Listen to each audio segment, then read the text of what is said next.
የቂያም ቀን የሰው ልጆች ጀነቱን ጀሃነሙን ሲያዩ አኺራ የምር ሀገር መሆኑን ሲያረጋግጡ እዚህ ዱንያ ላይ ሲያሾፉ ሲያላግጡ የቆዩ መልሱኝና እንደገና ተስተካክዬ መልካም ሥራ ሰርቼ ልምጣ ይላል። አላህ የሚሰጣቸው ምላሽ አወለም ኑዐሚርኩም ማ የተዘከሩ ፊህ መን ተዘከር፣ መገሰጽ፣ ማስታወስ፣ ማስተዋል፣ የራሱን ጥቅምና ጉዳት ማወቅ የሚፈልግ ሰው ይሄን ሁሉ ማሳካት የሚችልበትን ዕድሜ አላኖርኳችሁም እንዴ ዱንያ ላይ? ወጃአኩሙ ነዚር መካሪስ አልደረሳችሁም እንዴ? ነቢዮች አልመከሯችሁም? የነቢያት ወራሽ የሆኑ ዑለሞች አልመከሯችሁም? የሰው ሞት አልመከራችሁም? ሽበት አልመከራችሁም? አቅም ማጣት አልመከራችሁም? በየአካባቢው ያሉ የቀብር ስፍራዎች ትናንት ካንተ ጋር ሲበሉ ሲጠጡ ልብስ ሲለውጡ የነበሩ ሰዎች ሞተው አካላቸውን አፈር ሲበላው ምስት ሲበላው አላየህም? ይሄ ሁሉ መካሪ ያልመከረህ ዛሬ ብትመለስ ምንም አትጠቀምምና ፈዙቁ የሥራህን ዋጋ ዛሬ እዚህ ቅመስ አኺራ ላይ በዳይ ረዳት የለውም ይባላልና ያለን አንድ ዕድል በአግባቡ ልንጠቀም ይገባናል። ከመልካም አጋጣሚዎች ከትልቅ ዕድሎች አንዱ ረመዳን ወሩ ራሱ የበረካ ወር ነው። ውስጡ ላይ ጾም ብቻ ሳይሆን ብዙ አይነት ዒባዳዎች አሉ። የአላህን ምህረት የሚያስገኙ ነገሮች አሉ። ረመዳንን መጾሙ የአላህን ምህረት ያስገኛል። ሌሊቱን መስገዱ የአላህን ምህረት ያስገኛል። የለይለተል ቀድርን በረከት ፈልጎ በዒባዳ ማሳለፉ የአላህን ምህረት ያስገኛል። በረመዳን ወር የሚሰሩ ኸይር ስራዎች ዚክሩ፣ ቁርአኑ፣ ሰደቃው በጥቅሉ ከሌላ ጊዜ የተሻለ ምንዳን እንደሚያስገኝ ተነግሯል። ሸይጣን የሚታሰርበት፣ ነፍስያ አደብ የምትገዛበት፣ አየሩ ለኢማን ምቹ የሚሆንበት ወር ነው። ይሄን ወር ለመጠቀም ከወዲሁ መዘጋጀት፣ እንቅፋቶችን ማስወገድ ያስፈልጋል። ሻዕባን ላይ ልምምድ ካደረጉ ረመዳን ላይ ኸይር ሥራ መስራት ይቀላል። ሻዕባንን በእንቅልፍ እንደ ሌላ ጊዜው በዱንያ ጦርነት ካሳለፉት ነገ ረመዳን አንድ ነው ሲባል ነው ዝግጅት የሚጀመረው። ምንም ሳያደርጉ ከነፍስ ጋር ግብግብ እያደረጉ ግብግብ ላይ ያሉ አንደኛው ሳምንት ያልፋል፣ የመጀመሪያው 10 ያልፋል። ትንሽ ነፍስን ማሳመን ሲጀምሩ ሁለተኛው 10 ያልፋል። ሶስተኛው 10 ከገባ በኋላ የረመዳን ወርቃማ ቀኖች ሌሊቶች እንደ መብረቅ እንደ አይነ ቅጽበት ወዲያውኑ ይሄዳሉ።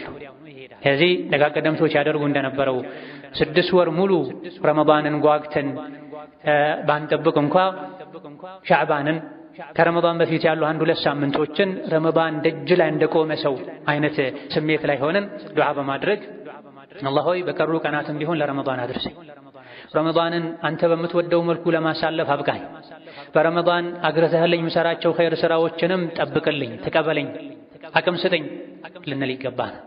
የአላህ ባሮች ሆይ አላህ ያዛቸውን በመታዘዝ የከለከላችሁን በመከልከል ሁሌም በሁሉም ነገር ላይ በሁሉም ቦታ ላይ የሚገባውን ፍራቻ ፍሩት። ለአኼራችሁም ስንቅ ያዙ። ከስንቆች ሁሉ በላጭ ስንቅ አላህን ተባረከ ወተዓላ መፍራትን። አላህ ለባሮቹ ወላጆች ለልጆቻቸው ከሚያዝኑት በላይ የሚያዝን ጌታ ነው። ወላጆች ሕፃን ልጆቻቸውን ከሚንከባከቡት በላይ አላህ ባሮቹን ሚንከባከብ ጌታ ነው። ከዚህም አንዱ የሰው ልጆች ይበልጥ ወደ አላህ የሚቃረቡባቸው በኸይር ሥራ ይበልጥ አትራፊ የሚሆኑባቸው ጊዜዎችን፣ ሁኔታዎችን፣ ቦታዎችን መፍጠሩ ነው። ትንሽ ዒባዳ ሰርታችሁ ብዙ ክፍያን ጀዛን የምታገኙበትን አጋጣሚ አዘጋጅቻለሁ ብሎናል። አዘጋጅቷልም ነግሮናልም ገፋፍቶናል። ጥቅም ትሩፋቱንም ነግሮናል። ኸይር ሥራ ባበዛን ቁጥር አላህ ዘንድ ያለን ደረጃ ከፍ ያለ እያደገ ይሄዳል። ወንጀሎቻችን ይራገፋሉ። ወደ አላህ ስንቀርብ ከወንጀል ጸጥተን ነጥተን መቅረብ እንችላለን።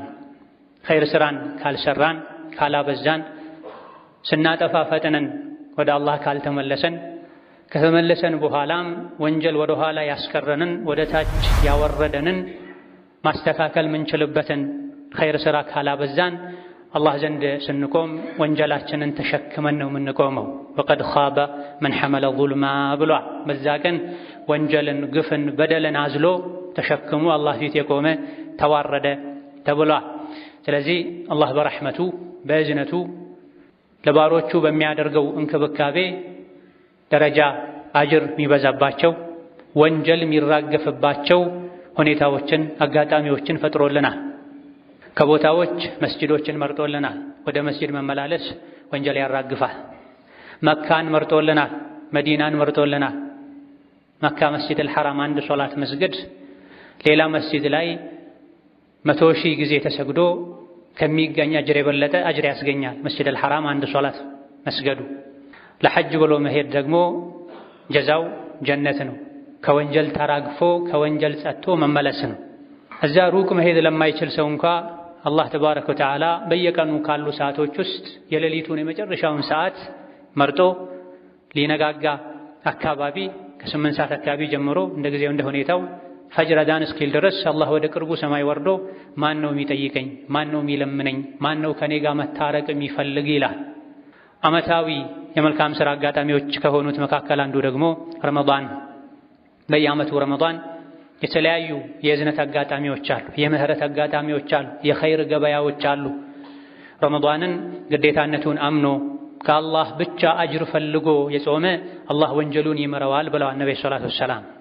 የረመዳን ምሽቶችን ኢማንን ወህቲሳባ የዲን አካል መሆኑን አምኖ ከጌታውም ብቻ አጅር ፈልጎ የረመዳን ምሽትን የሰገደ ያለፈው ወንጀሉን አላህ ይምረዋል ብለዋል። ስለዚህ አላህ በረሕመቱ በየጊዜው በቀንም በማታም በዓመትም የኸይር ሥራ አጋጣሚዎችን የኸይር ገበያዎችን ከፍቶልናል። አቅል ያለው ሰው መልካም አጋጣሚዎችን ፈጥኖ ይጠቀማል። እድሎችን አያሳልፍም፣ ለነገ አይልም። ከተከፈተው የኸይር በር ገብቶ በቂ የሚባል አርኪ አጥጋቢ የሚባል ድርሻውን ይዞ ይወጣል። ሰው ሲዘራ ሲያጭድ አይተኛም።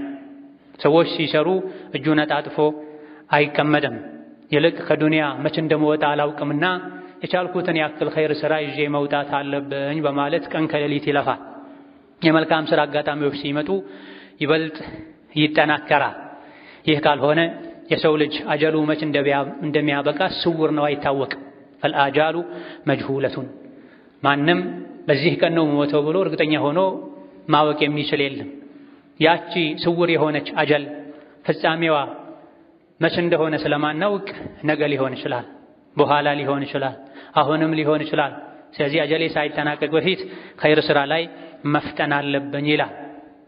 እንደዚሁ ደግሞ የሰው ልጅ ዕድሜው አጭር ነው፣ ውስን ነው። ከ30 እስከ 70 እስከ 80 ከዛም ያልፉ ጥቂቶች ናቸው። የመልካም ሥራ አጋጣሚዎች ደግሞ አላፊዎች ናቸው፣ ያልፋሉ፣ ቆሙ አይቀሩም፣ አይጠብቁም። ከጁምዓ እስከ ጁምዓ ከረመዳን እስከ ረመዳን በመሃል ያለን ወንጀል ያሳብሳሉ። ትክክለኛ ሐጅ ጀዛው ጀነት እንጂ ሌላ አይደለም ብለዋል ነብዩ ሰለላሁ ዐለይሂ ወሰለም። ሐጅ የማድረግን እድል ከማግኘቱ ጋር ሌላ ጊዜ የሚል ሰው ዳግም እድሉን ላይ ያገኘው ይችላል። ሐጅ ማድረግ የሚችልበትን ገንዘብ ሊያጣው ይችላል። ጤናውን ጉልበቱን ሊያጣው ይችላል። አንድ ዙር ያገኘውን ረመዳን የመጨረሻ ረመዳኔ ነው ብሎ ተዘጋጅቶ ጓግቶ ጠብቆ ያልጾመ ሰው ድጋሜ ላይ ያገኘው ይችላል። ከዚህ የኸይር ገበያዎች የሆነ ጊዜ ላይ ነው የሚገኙት። አላህም ተባረከ ወተዓላ ዋና ዋና የሚባሉ አልፎ አልፎ የሚመጡ የመልካም ሥራ አጋጣሚዎችን በተራ ነው እንዲመጡ የሚያደርጋቸው። ማን ነው በጉጉት የሚጠብቀው? ማን ነው ተዘጋጅቶ የሚጠብቀው? ማንስ ነው ሰነፍ ባጠገቡ ኸይር ሲያልፍ እንኳ እጁን ዘርግቶ መዝገንም አይፈልግ የሚለው በተጨባጭ እንዲለይ ዓመቱን ሙሉ አላህ ረመዳን አያደርገውም። ሳምንቱን ሙሉ አላህ ጁምዓ አያደርገውም። በየዕለቱ በየሰዓቱ በየቀኑ የሚሰሩ ኸይር ሥራዎች አሉ፣ ዘውትር ልንሰራቸው ይገባል። የተሻለ ክፍያ የሚያስከፍሉ ደግሞ ሳምንታዊ፣ ዓመታዊ፣ ህይወታዊ የኸይር አጋጣሚዎች አሉ። ስለዚህ የሰው ልጅ ዕድሜው መቼ እንደሚያበቃ አይታወቅም። ነገር ግን ዕድሜው እየተገደበ ነው፣ አጭር ነው። የኸይር ሥራ አጋጣሚዎችም ጊዜያቸው ውስን ነው። ግባችን ደግሞ በጣም ትልቅ ነው። ስንሰግድ፣ ስንጾም፣ ሐጅ ስናደርግ፣ ሶደቃ ስንሰጥ፣ ከመልካም ነገር ስንሳተፍ፣ ከወንጀል ራሳችንን ስንጠብቅ መድረስ የምንፈልግበት ግብ የአላህን ውዴታ ማግኘት፣ ከሱ ቁጣ መዳን፣ ጀነት መግባት። ክፈሉ የተባልነው ዋጋ ከጀነት አንፃር የአላህን ዘላለማዊ ውዴታ ከማግኘት አንፃር ትንሽ ነው። ምንጣፍ አንጥፎ መስገድ አይደለም፣ እሾህ ላይ እሳት ላይ ስገድ ብንባል እንኳ ከአኼራ እሳት ለመዳን መስገድ ይጠበቅብን ነበር። አላህ ትንሽ ነገር ነው የጠየቀን፣ ያዘጋጀልን ግን ትልቅ ነገር ነው። ብሶት የሌለበት፣ ህመም የሌለበት፣ መሰደድ የሌለበት፣ መሞት የሌለበት ጀነትን የተዘጋጀ። ይሄን ውድ የሆነ ግብ ለማሳካት ይሄን እድል ለማግኘት ዓመቱን ሙሉ ጾሙ ብንባል ደስተኛ ሆነን ልንጾም፣ 5 ሶላት አይደለም 500 ሶላት 50 ሶላቱን ካስገዱ ብንባል ልንሰገድ፣ የገንዘባችንን ግማሽ 2/3 ስጡ እንኳ ብንባል ልንሰጥ ነበር የሚገባው። ግን አላህ የሰው ልጅን አቅም ያውቃል። ሁኔታውን ያውቃል። የጠየቀን ትንሽ ነው። እሱንም ካልቻለን አንዳንዴ በይቅርታ ይታለፋል። የቻልነውን ያክል አድርጉ ይለናል። ማ የፍዐሉ ላሁ ቢዐዛቢኩም ኢን ሸከርቱም ወአመንቱም ወካነ ላሁ ሻኪረን ዓሊማ። እኛም በመቅጣት አላህ የሚያገኘው ጥቅም የለም፣ አይደሰትም። መቼ? ከታዘዝን ሱር የተባሉትን ከሰሩ የሰው ልጆች አላህ የሰጣቸውን ኒዕማ እሱ ለሚወደው ነገር ካዋሉ እነሱን መቅጣት አላህ አይፈልግም። ምን ያደርግልኛል እናንተን መቅጣት ከታዘዛችሁ ይላል። ህግ አስቀምጧል። ያን ህግ ያላከበረን ሰው ይቀጣል። ያን ህግ ያከበረን ሰው አላህ ተባረከ ወተዓላ ይሸልማል፣ ያከብራል። ዱንያ ደግሞ የአኺራ አዝመራ ናት። እድሜያችን ውስን ነው። አጀላችን ስውር ነው። መልካም አጋጣሚዎች አላፊ ናቸው። እየተዘጋጀልን ደግሞ ድግስ ግባችን የአላህ ውዴታና ጀነት ትልቅ ነገር ነው። ይሄ ሁሉ የሚሳካው ዱንያ ላይ ያለንን ቆይታ በመልካም ካሳለፈን ነው። በኢማን ካሳለፈን፣ በኢሕሳን በኢኽላስ ነቢይን በመከተል ስሜትን በመቆጣጠር ትክክለኛ በሁሉም ነገር በሁሉም ቦታ ትክክለኛ የአላህ ባሪያ በመሆን ነው ይሄ የሚሳካው። ዱንያ የአኺራ አዝመራ ናት። ዱንያ ላይ የዘራ አኺራ ላይ ያጭዳል። ዱንያ ላይ ያልዘራ አኺራ ላይ እሳት ያጭደዋል፣ ቁጭት ያጭደዋል። ልክ ዱንያ ላይ አርሶ አደር ገበሬ ሰዎች ብርዱን፣ ጭቃውን፣ ሙቀቱን ተቋቁመው ካረሱ፣ ካለሙ፣ ከዘሩ ምርት የሚሰበሰብበት ሰዓት ላይ ተጠቃሚዎች እንደሚሆኑት ሁሉ ዱንያ ላይም ኸይር ስራ በመስራት ለአኺራው ዘር የዘራ አኺራ ላይ ይደሰታል። እዚህ አርሶ አደር ሲያርስ በረደኝ፣ አመመኝ፣ ደከመኝ፣ ነገ የሆነ ነገር ላገኝ እችላለሁ በሚል በከንቱ ተስፋ እጁን አጣጥፎ በጋቢ ተጠቅልሎ የተቀመጠ ሰዎች የዘሩትን ምርት ሲሰበስቡ የሰዎችን እጅ እንደሚያየው ሁሉ አኺራ ላይ ይዋረዳል። ይሄ ግን ልዩነቱ አኺራ ላይ የሰው እጅ ማየት አይጠቅምም። ወአን ለይሰ ሊልኢንሳኒ ኢላ ማ ሰዓን። ነፍስ ሁሉ አኺራ ላይ የምታገኘው የሰራቸውን ብቻ። ፈመን ያዕመል ሚስቃለ ደረቲን ኸይረን የራ። ቅንጣትን የምታክል ኸይር የሰራ ያየዋል፣ ያገኘዋል ዋጋውን። ሸርም የሰራ ያገኘዋል። ኢን አሕሰንቱም አሕሰንቱም ሊአንፉሲኩም። መልካም ከሰራችሁ ጥቅሙ ለራሳችሁ፣ ካበላሻችሁም ጉዳቱ ለራሳችሁ። የእናንተ መልካም ሥራ ለአላህ አይጠቅም። የእናንተ መጥፎ መሆን አላህን አይጎዳም። ኢነማ በግዩኩም ዐላ አንፉሲኩም መታዕል ሐያቲ ዱንያ። ወሰን ብታልፉ፣ ብትጠግቡ፣ ብታጠፉ፣ ብታበላሹ እዚህ ዱንያ ላይ ብቻ ነው የምታምጹት። የምትጎዱትም ራሳቸውን ነው። ثم إلينا مرجعكم። ከዛ ወደኛ ትመለሳላችሁ፣ የሥራችሁን ታገኛላችሁ ይላል። የቂያም ቀን ፍርዱ ሲጠናቀቅ አላህ ተባረከ ወተዓላ ባሮቼ ሆይ እነሆ ስራችሁ ነው። ኸይር ያገኘ ጌታውን ያመስግን። አላህ ወፍቆት ነው በኸይር ስራው ጀነት የገባው። አኺራው የተበላሸበት ደግሞ ራሱን እንጂ ማንንም አይውቀስ ይላል አላህ ተባረከ ወተዓላ። እዚህ የአዝመራውን ጊዜ ሀገር በእንቅልፍ በዋዛ ፈዛዛ ልናሳልፈው አይገባም። የሰው እድሉ አንድ ነው። ህይወት አንድ ጊዜ ብቻ ነው ያለው። ሞቼ ተቀስቅሼ ተመልሼ መጥቼ እሰራለሁ አይባልም። አወለም ኑዐሚርኩም ማ የተደከሩ ፊህ መን ተደከር ወጃአኩም ነዲር ፈዙቁ ፈማ ሊዛሊሚነ ሚን ነሲር።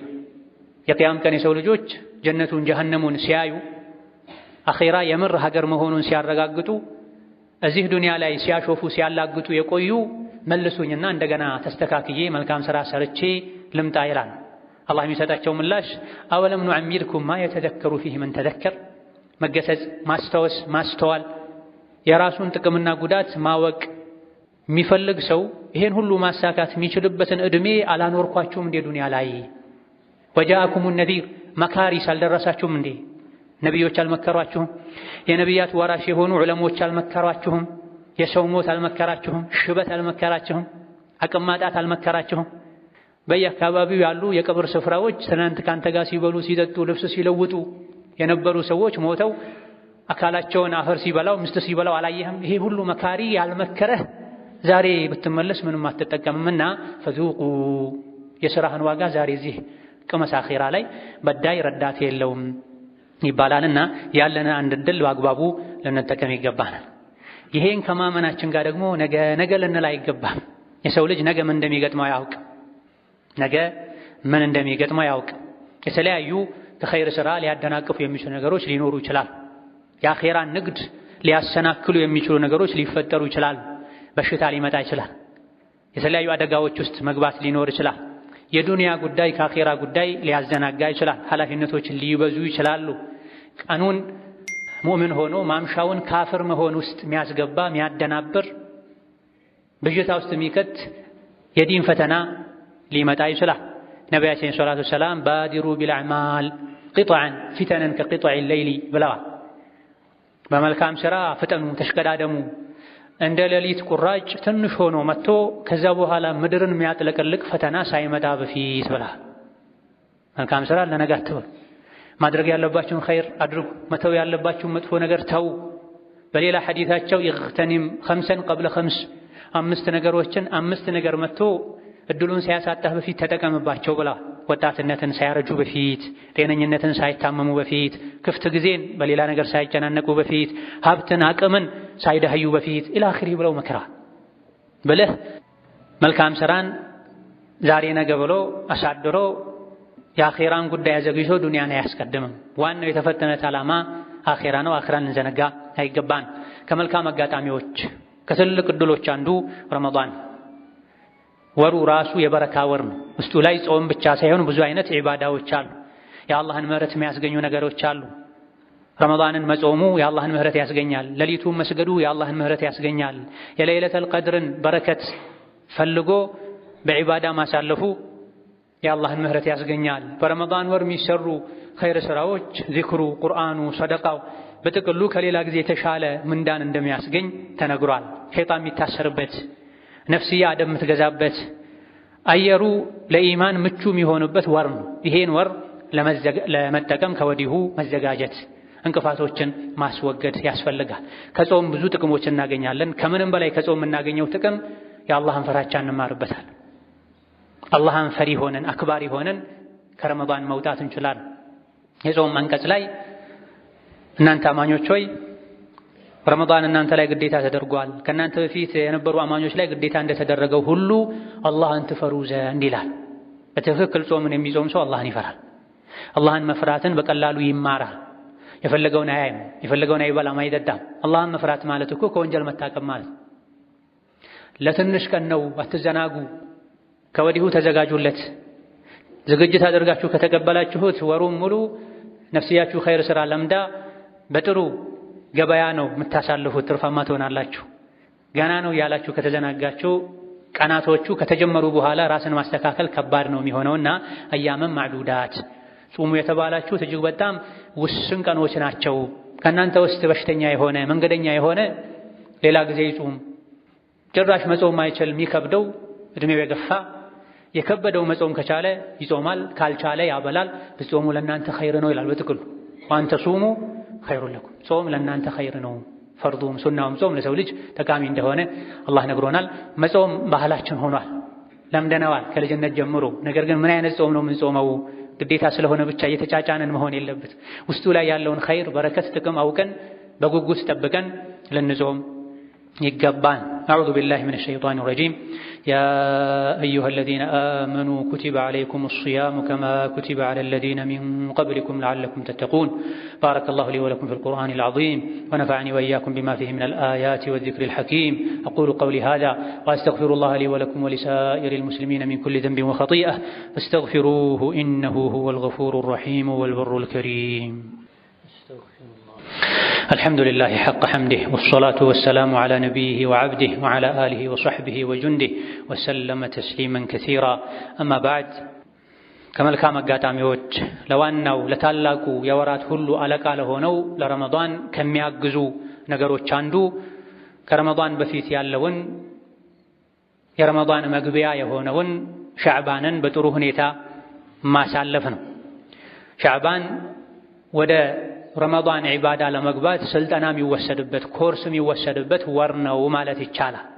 አንዳንድ ከበድ ያሉ ስራዎችን ለመስራት ኃላፊነት፣ ጥንቃቄ የሚያስፈልጋቸው ስራዎችን ከመስራት በፊት ብዙ ጊዜ ሰዎች ስልጠና ይወስዳሉ።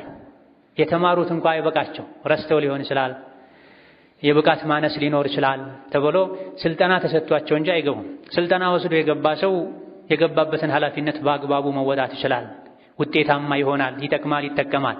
ያለ ስልጠና ያለ ዝግጅት የገባ ሰው ውስጡ ላይ ፍላጎቱ ቢኖርም እውቀቱ ቢኖርም ብዙ ነገር ሊያበላሽ ይችላል፣ ሊዘናጋ ይችላል።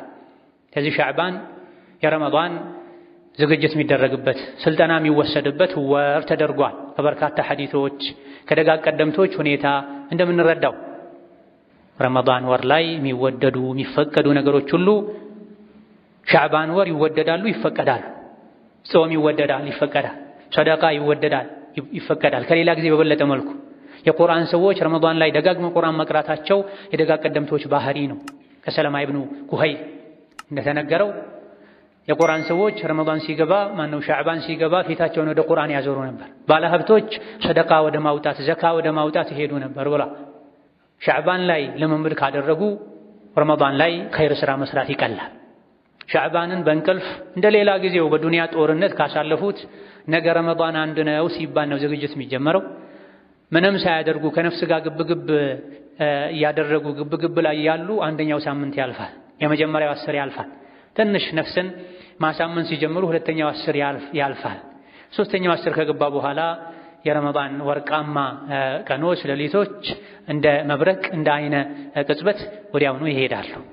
ስለዚህ ደጋግ ቀደምቶች ያደርጉ እንደነበረው 6 ወር ሙሉ ረመዳንን ጓግተን ባንጠብቅ እንኳ ሻዕባንን ከረመዳን በፊት ያሉ 1-2 ሳምንቶችን ረመዳን ደጅ ላይ እንደቆመ ሰው አይነት ስሜት ላይ ሆነን ዱዓ በማድረግ አላህ ሆይ በቀሩ ቀናትም ቢሆን ለረመዳን አድርሰኝ፣ ረመዳንን አንተ በምትወደው መልኩ ለማሳለፍ አብቃኝ፣ በረመዳን አግረተህልኝ ምሰራቸው ኸይር ስራዎችንም ጠብቅልኝ፣ ተቀበለኝ፣ አቅም ስጠኝ ልንል ይገባል። ትንንሽ የዱንያ ነገሮችን እንኳን ለማሳካት ሰዎች ዝግጅት ያደርጋሉ። የሆነ ስራ ልጀምር ነው፣ ምን ትመክረኛለህ? የሆነች ሴት ላገባ ነው፣ ምን ትመክረኛለህ? ሰፈር ልቀይር ነው፣ ቤት ልገዛ ነው፣ መኪና ልገዛ ነው፣ ምን ትመክረኛለህ ይላል። ያስባሉ፣ ያወጣሉ፣ ያወርዳሉ። ባለሙያን ገንዘብ ከፍለው ያማክራሉ ሰዎች የተሻለ ውጤታማ ለመሆን። ትልቅ ምህረትን የአላህን ውዴታ ጀነትን ይዞ የሚመጣ የረመዳን ወርን ግን በዘልማድ እንዲሁ የልብስና የአመጋገብ ለውጥ በማድረግ ነው የምንጠብቅ። ከውስጣዊ ዝግጅት ይልቅ ብዙዎቻችን የምናደርገው ውጫዊ ዝግጅት ነው። ጀለቢያ፣ ኮፍያ፣ መስገጃ መግዛት ነው። በሴቶች በኩልም የቤት አስፔዛ ማሟላት፣ ቤት ማጽዳት ላይ ነው። ከምንም በፊት ቀድመን ልባችን ልናጸዳ ይገባን። ከአላህ ጋር ያለንን ግንኙነት ልናድስ ይገባን። ከሰው ልጆች ጋር ያለን የተበላሸ ግንኙነት ልናጠራ ልናጸዳ ይገባናል። ውስጡ የቆሸሸን ሰው አላህ ለኸይር ስራ አያግዘው። አንድ ስንዝር ወደ አላህ የተጠጋ አንድ ክንድ ወደ እሱ አላህ ይጠጋል ተብሏል። ቀስ ያለ ወደ አላህ የሄደ አላህ የፈጠነ ወደ እሱ ይመጣል ተብሏል። ያግዘዋል ተብሏል። አላህ ኸይር ይፈልጋል ለባሮቹ፣ ለኸይር ያግዛል። ነገር ግን እኛ መንገዱን ስንጀምረው ነው ይህ ነገር ሊሳካ የሚችለውና በተቀሩ በሻዕባን ቀናት እንኳ ራሳችንን ለኸይር ስራ ልናዘጋጅ ልናሰለጠን ይገባናል። ኸይር ስራ የሚገራው ኸይር ስራ በአማረ መልኩ የሚሳካው ቀድሞ ልምምድ ላደረገ ሰው፣ የመንፈስ ዝግጅት ላደረገ ሰው። ረመዳን የዓመቱ ምርጥ እንግዳ ነው። እንግዳነቱ እንደው ቤት ተከፍቶ በቤት የሚስተናገድ ሳይሆን የልባችን እንግዳ። ይህ የልብ ክቡር ዓመታዊ እንግዳ ከመምጣቱ በፊት ሻዕባን ላይ ልባችንን ልናጸዳ ይገባን። ከዛም በፊት ሁሌም ሊጸዳ ይገባል። ይበልጥ ለታላቁ እንግዳ ሻዕባን ላይ በቂ ዝግጅት ማድረግ፣ ሁሉን ነገር ማስተካከል ይገባን። ይሄን ከምናሳካባቸው መንገዶች አንዱ ረመዳን ላይ 5 ወቅት ሶላትን አወል ሶፍ፣ ቀብልያ፣ ባዕድያ ጋር ሰግዳለሁ የሚል ሰው ዛሬ ሻዕባን ላይ መጀመር አለበት። ይሄ የዘውትር ስራችን መሆን አለበት። ነገር ግን የሰው ልጅ ጸባይ ሆኖ ዓመቱን ሙሉ ሁሌም እንደ ረመዳን መሆን አይቻልም። ቢኮን መልካም፣ ግን የሰው ልጅ በባህሪው ሰነፍ ነው፣ ይሰላቻል። ቢቻል ጥሩ ሁሌም እንደ ረመዳን መሆን፣ ግን ረመዳን ላይ የምናደርገውን ሁሉ ማድረግ ሁሌ ባንችል ከረመዳን 1 ወር ቀደም ብለን ኸይር ስራዎችን ልንለማመድ፣ አወል ሶፍ ልንገባ፣ ቀብልያና ባዕድያ ልንሰግድ፣ ሰደቃ መስጠት ልንለማመድ፣ ቁርአንን ደግመን ደጋግመን ልናኸትም ይገባል። ዓመቱ ሙሉ ቁርአንን የሆነ ቦታ አስቀምጦ የተወሰው ረመዳን ሲገባ ደጋግሜ አኸትማለሁ ብሎ ቢያነሳው ዳገት ነው የሚሆንበት። በየወሩ በየ40 ቀኑ እንኳን ማኽተም አስፈላጊ ነው። አብዱላህ ብኑ አባስ በየ40 ቀኑ ቁርአንን ያኸተመ ቁርአንን ሀጅር አድርጓል አይባልም ብለዋል። በርካታ አይማዎች ቢያንስ ዝቅተኛው የሙእምን ቁርአን ማኽተሚያ ጊዜ 40 ቀን ነው ብለዋል። በየወሩ ማለት ቢቻል ይቅረሁ ፊ ሻህሪን፣ በየወሩ ቅራ አኽትመው ብለዋል ነብዩ ሰለላሁ ዐለይሂ ወሰለም አብዱላህ ብኑ ዐምርን ሲመክሩ። አይ ከዛ በላይ እችላለሁ ሲላቸው በየ20 ቀኑ በየ10 ቀኑ በየ7 ቀኑ በየ3 ቀኑ ቅራ ከዛ አትለፍ ብለዋል። ረመዳን ላይ ማለፍም ከዛ ባነሰ ጊዜ ማክተም እንደሚቻል ተነግሯል፣ የኸይር ወር ስለሆነ። ነገር ግን ዓመት ውስጥ በዓመቱ በወር አንዴ በ40 ቀን አንዴ በትንሹ ማክተም ያስፈልጋል። ካልሆነ አንድ ሰው ከቁርአን ርቋል ይባላል። ስለዚህ ዓመቱን ሙሉ ከቁርአን የራቀ ሰው ረመዳን ነገ ነው ሲባል ትልቅ ቁርአን ገዝቶ ማክተም ቢፈልግ ያለ ዝግጅት ትልቅ ጋራ ላይ ለመውጣት እንደመታገል ይሆንበታል። የሰውነት አካላቱ ይዝላሉ፣ ወገቡ ይታመማል፣ ቀጥ ብሎ ይቆማል። ያ እንዳይሆን በተቀሩ ጊዜዎች ረመዳን ላይ የምንሰራቸው ኸይር ስራዎችን ሁሉ ልንሰራ ይገባናል። ጾም ልናበዛ ይገባናል። ነቢያችን ሰለላሁ ዐለይሂ ወሰለም ከኡሳማ እንደተነገረው ያ ረሱላህ እንደ ሻዕባን ጾም የምታበዛበትን ወር አይቼ አላውቅም ሲላቸው፣ አዎ ይህ ሰዎች በረጀብና በሻዕባን መሃል የሚዘናጉበት ወር ነው፣ መልካም ስራም ወደ አላህ የሚቀርብበት ወር ነው። እኔ ጾመኛ ሆኜ መልካም ስራዬ ወደ አላህ እንዲቀርብልኝ እፈልጋለሁ አሉ። ሐዲሱን ኢማም ሙስሊም ዘግበውታል። በሌላው ኡሙ ሰለማ አይሻ በዘገቡት ሐዲስም ነብዩ ሰለላሁ ዐለይሂ ወሰለም ሻዕባንን ሁሉንም ማለት በሚቻል መልኩ ኢላ ቀሊላ ጥቂት ቀናት ሲቀሩ ሻዕባንን ይጾሙ ነበር ተብሏል። በሌላ ቡኻሪ በዘገቡት ሐዲስም ከረመዳን አንድ ወይም ሁለት ቀን ቀደም ብላችሁ አትጾሙ የሚል ክልከላ አለ። አንድ ወይም ሁለት ቀን ቀደም ብላችሁ አትጾሙ ማለት እስከዛ መጾም ይቻላል ሻዕባንን ማለት። ሻዕባንን መጾም ያበዙ ነበር። ለምን ተብለው ሲጠየቁ ሰዎች የሚዘናጉበት ወር ነው። ረጀብ ያልፍና ከዛ በኋላ ረመዳን እየጠበቁ ሻዕባንን ቸላ ይሉታል። እንደዚሁ ደግሞ ስራ ወደ አላህ የሚቀርብበት ወር ነው። እንደዚሁ ደግሞ ካነ የሱሙሁ ተዕዚመን ሊረመዳን ተብሏል። ረመዳንን ለማክበር ብለው ነው፣ ዝግጅት ለማድረግ ብለው ነው የሚጾሙት ተብሏል። የተለያዩ ምክንያቶች አሉ። ብቻ ነቢዩ ሻዕባንን ሁሉንም ማለት በሚቻልበት መልኩ ኢላ ቀሊላ ጥቂት ቀናት ሲቀሩ ከረመዳን ውጪ ሙሉ ወር የሚጾም ወር ስለሌለ ይጾሙ ነው። ለረመዳን አንድ ወይም ሁለት ቀን ሲቀረው እንዳትጾሙ ያስለመዳችሁት ጾም ኖሮ እንደ ሐሙስ ሰኞ ጾም ተገጣጥሞባችሁ ካልሆነ በስተቀር ስለዚህ በቡኻሪ ዘገባ መሰረት አንድ ሁለት ቀን እስኪቀረው ድረስ መጾም ይቻላል። ከሻዕባን አጋማሽ በኋላ ከሻዕባን 16 በኋላ አትጾሙ የሚል ሐዲስ አለ። ይህን ሐዲስ ኢማም አሕመድ፣ ኢብኑ መዒን፣ ኢብኑ ማህዲ ሌሎችም ኢብኑ ሐጀር እንደተናገሩት ضعيف እንደሆነ ተናግረዋል። አብዛኞቹ የፊቅህ ሊቃውንት የሐዲስ ሊቃውንት ከሻዕባን አጋማሽ በኋላ አትጾሙ የሚለው ሐዲስ ደካማ ነው። ነብዩ ሰለላሁ ዐለይሂ ወሰለም ሻዕባንን በብዛት ይጾሙ ነበር፣ አብዛኛውን ይጾሙት ነበር፣ ሁሉንም ይጾሙት ነበር ጥቂት ሲቀር ከሚለውና ለረመዳን አንድ ወይም ሁለት ቀን እስኪቀረው ድረስ ጠብቃችሁ አትጾሙ ከሚለው ጋር ይጋጫል። ይከለከላል እንኳ ቢባል ይጠላል ለማለት ነው። ይጠላል የተባለበትም ምክንያት ሰውነትን ስለሚያደክም ነው። ሙሉን የጾመ ሰው ሳይደክሙ ወይ ይላመደዋል፣ ችግር የለውም። ሻዕባንን ሙሉ መጾም ይቻላል። ከግማሽ በኋላም አንድ ሰው ለጥንቃቄ ብሎ ሳይሆን ረመዳን ጀምሮ ሊሆን ይችላል በሚል ጥንቃቄ ሳይሆን ሻዕባን የጾም ወር ነው፣ ከፊት መጀመር አልቻልኩም ነበረ አሁን ጀመራለሁ ቢል ያን ያክል ችግር የለም። ቀድሞ የጾመ ሰው ግን ሐዲሶች በግልጽ እንደሚያሳዩት ብዙሃኑም እንደሚስማሙት ከሻዕባን መጀመሪያ ጀምሮ አለፍ አድርጎ መጾም የጀመረ ሰው እስከ የጥርጣሬው ቀን ድረስ አጠራጣሪው ቀን ድረስ 28 29ኛው ቀን ድረስ መጾም ይችላል። መሀል ላይም ያልቻለ ሰው ዛሬ ነገ ጾማለሁ ሲል የቆየ ሰው ለረመዳን ጥንቃቄ ብሎ ቀድሞ ረመዳንን ለመጀመር እንዳያመልጠኝ ሊሆን ይችላል በሚል ስሜት ሳይሆን ሻዕባንን መጾም ሱና ነው በሚል ከጾመ ካላደከመው ምንም ችግር የለም። በቻልነው ያክል ኸይርን ልናበዛ ቀድመን ከአላህ ልንታረቅ ውስጣችንን ልናጸዳ يقبانا ثم صلوا وسلموا على البشير النذير والسراج المنير فقد أمركم بذلك ربكم قائلا إن الله وملائكته يصلون على النبي يا أيها الذين آمنوا صلوا عليه وسلموا تسليما اللهم صل وسلم وبارك على عبدك ورسولك محمد وعلى آله وأصحابه وأتباعه وسلم تسليما كثيرا اللهم أعز الإسلام والمسلمين وأذل الشرك والمشركين ودمر أعداءك أعداء الدين اللهم اجعل هذا البلد آمنا مطمئنا وسائر بلاد المسلمين اللهم آمنا في دورنا وأوطاننا ولا تسلط علينا بذنوبنا من لا يخافك فينا ولا يرحمنا اللهم إنا نسألك فعل الخيرات وترك المنكرات وحب المساكين وأن تغفر لنا وترحمنا وإذا أردت بعبادك فتنة أن تقبضنا إليك غير مفتونين اللهم اجعلنا هداة مهتدين غير ضالين ولا مضلين اللهم أعنا على ذكرك وشكرك وحسن عبادتك اللهم أعنا على ذكرك وشكرك وحسن عبادتك ربنا اغفر لنا ولوالدينا ولمشايخنا ولجميع المسلمين اللهم اشف مرضانا ومرضى المسلمين اللهم اشف مرضانا ومرضى المسلمين وارحم موتانا وموتى المسلمين برحمتك يا أرحم الراحمين آمين والحمد لله رب العالمين.